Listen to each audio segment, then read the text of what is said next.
Hello friends, welcome to our channel let's tute accountancy. अगर आप हमारे चैनल पे नए हो तो हमारे चैनल को सब्सक्राइब करना ना भूलें एंड बेल आइकन जरूर प्रेस करें ताकि आपको सारे नए वीडियोस और लाइव सेशंस की नोटिफिकेशन मिलती रहे। एंड आप हमारी वेबसाइट www.letstit.com भी चेक कर सकते हो, जहां बहुत सारे अकाउंटेंसी और दूसरे सब्जेक्ट के कोर्सेज अवेलेबल है, वो भी बहुत ही अफोर्डेबल प्राइस में।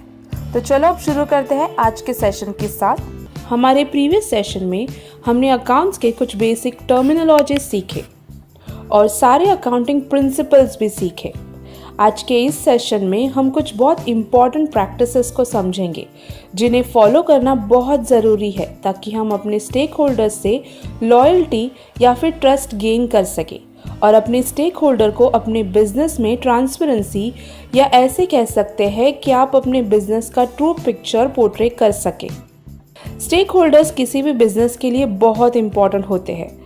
इन्हीं प्रैक्टिसेस को हम कस्टम्स भी कहते हैं, मतलब कोई भी चीज़ करने का एक पर्टिकुलर वे जो सबके लिए एक्सेप्टेबल है और सभी उन्हें फॉलो भी करते हैं। इसीलिए इन्हें अकाउंटिंग कन्वेंशंस कहते हैं। हमारे दोस्त पीटर ने कन्वेंशंस के बारे में पढ़ा तो था, पर उसे एक क्लियर पिक्चर चाहिए था ताकि वो हर एक कन्वेंशन का मतलब समझ सके। तो चलो फिर हर एक कन्वेंशन को समझाना शुरू करते हैं। अकाउंटिंग में टोटल 4 कन्वेंशंस है, जिसमें सबसे पहले आता है मटेरियलिटी। लीगल टर्म्स में मटेरियल का मतलब है रेलेवेंट या फिर सिग्निफिकेंट। कुछ फाइनेंशियल इंफॉर्मेशन किसी कंपनी के लिए मटेरियल या फिर रेलेवेंट हो सकती है, पर वही इंफॉर्मेशन किसी और कंपनी के लिए इममटेरियल या इररेलेवेंट भी हो सकती है। ये तब बहुत ऑब्वियस हो जाता है जब हम एक छोटी कंपनी वर्सेस एक बड़ी कंपनी के बारे में सोचते हैं। अज्यूम करते हैं कि एक कंपनी का एनुअल प्रॉफिट है $1 मिलियन। अगर उनके कंपनी के $2000 के गुड्स मिसप्लेस हो जाते हैं तो ये ऐसे $1 मिलियन की कंपनी के लिए एक इममटेरियल सी बात हो जाएगी और ना ही ये स्टेक होल्डर्स या रिपोर्ट्स के यूजर्स के डिसीजन को अफेक्ट करेगा। ऐसे ही लॉसेस को इग्नोर किया जा सकता है या उनके अकाउंटिंग रिपोर्ट्स में दूसरे एक्सपेंसेस के साथ क्लब किया जा सकता है। Whereas अगर $2000 के गुड्स एक ऐसे कंपनी में से मिसप्लेस हुए हैं जिसका एनुअल टर्नओवर सिर्फ $20,000 है, तो ये उनके लिए मटेरियल लॉस होगा क्योंकि ये लॉस उनके प्रॉफिट का ऑलमोस्ट 10% है।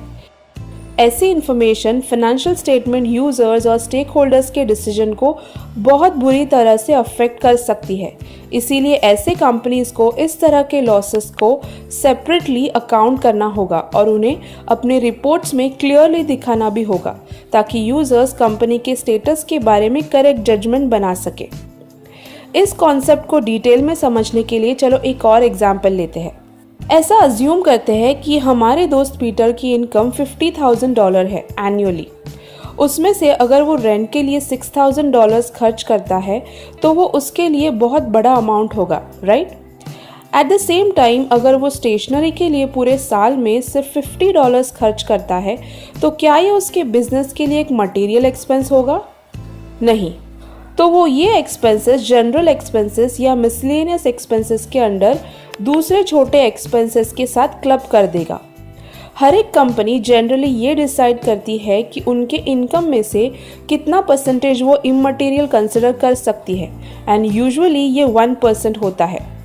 तो ये जो हमने सीखा इसे कन्वेंशन ऑफ मटेरियलिटी कहते हैं। आगे बढ़ते हैं हमारे दूसरे कन्वेंशन की तरफ, जो है कंसिस्टेंसी।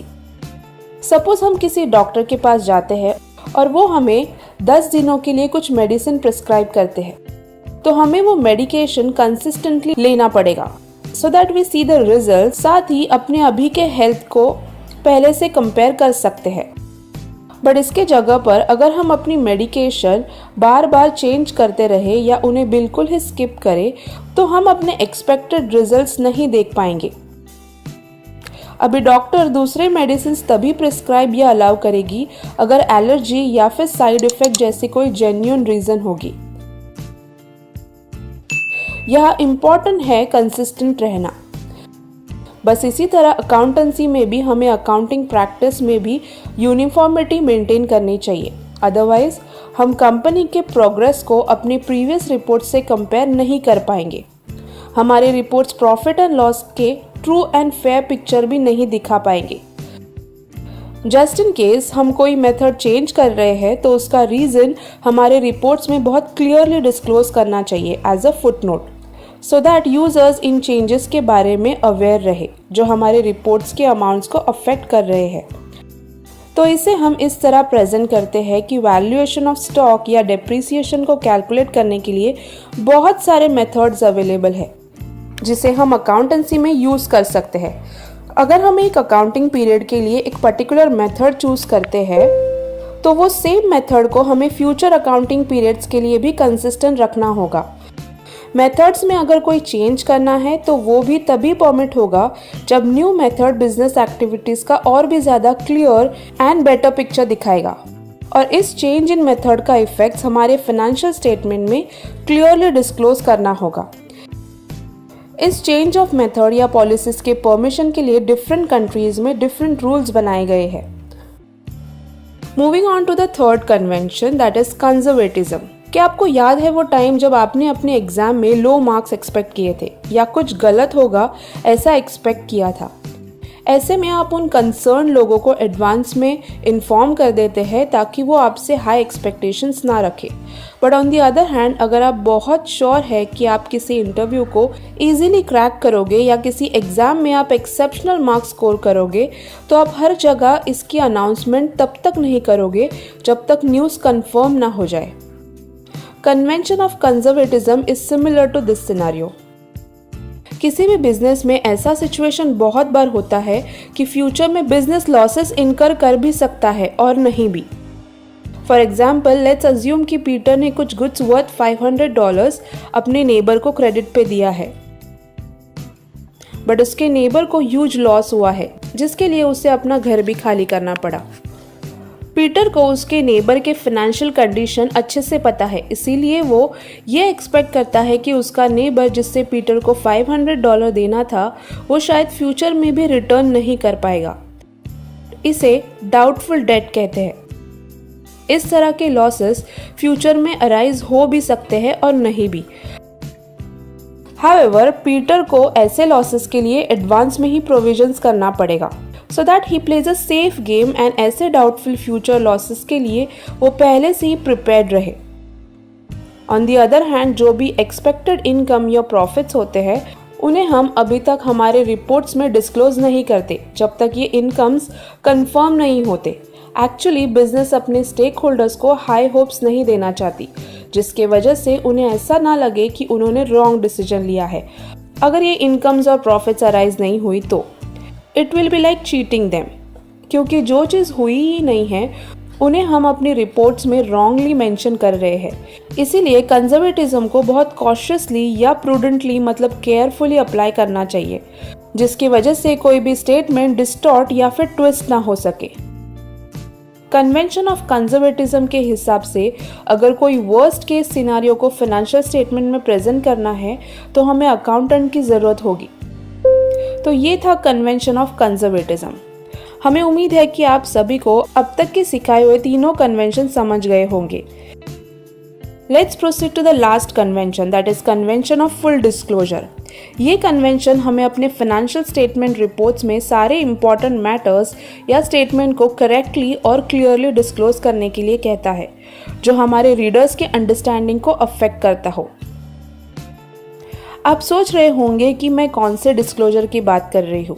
ये कन्वेंशन का यूज़ एक्चुअली अभी बढ़े हुए तीनों कन्वेंशंस के लिए है। अगर कोई मेथड या अकाउंटिंग पॉलिसीज़ में चेंज किया है जिससे हम कैलकुलेट करने के लिए या वैल्यूएशन के लिए यूज़ करते हैं और जिसके वजह से यूज़र्स का ओपिनियन अफेक्ट हो, तो ऐसे चीज़ों को हमें अपने रिपोर्ट्स में डिस्क्लोज करना चाहिए, जो हमने कन्वेंशन ऑफ कंसिस्टेंसी में सीखा है।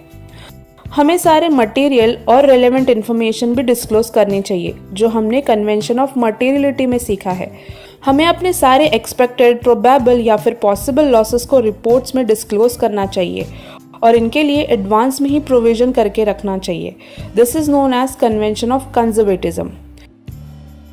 फुल डिस्क्लोजर में कोर्ट में फाइल किया हुआ केस गवर्नमेंट एंटिटीज़ के साथ टैक्स पोजीशन के लिए डिस्प्यूट, कोई भी इंपॉर्टेंट नॉन मॉनेटरी ट्रांजैक्शन, ऐसे कंपनी के साथ रिलेशन जिसके साथ एक सिग्निफिकेंट वॉल्यूम ऑफ ट्रांजैक्शन हो, ऐसी कोई भी चीज़ जिसे पे नहीं किया जा सकता है पर अकाउंटिंग रिपोर्ट्स में इंक्लूड किया गया है और जिसका वैल्यू रिपोर्ट के यूजर्स के लिए बहुत ज़्यादा है।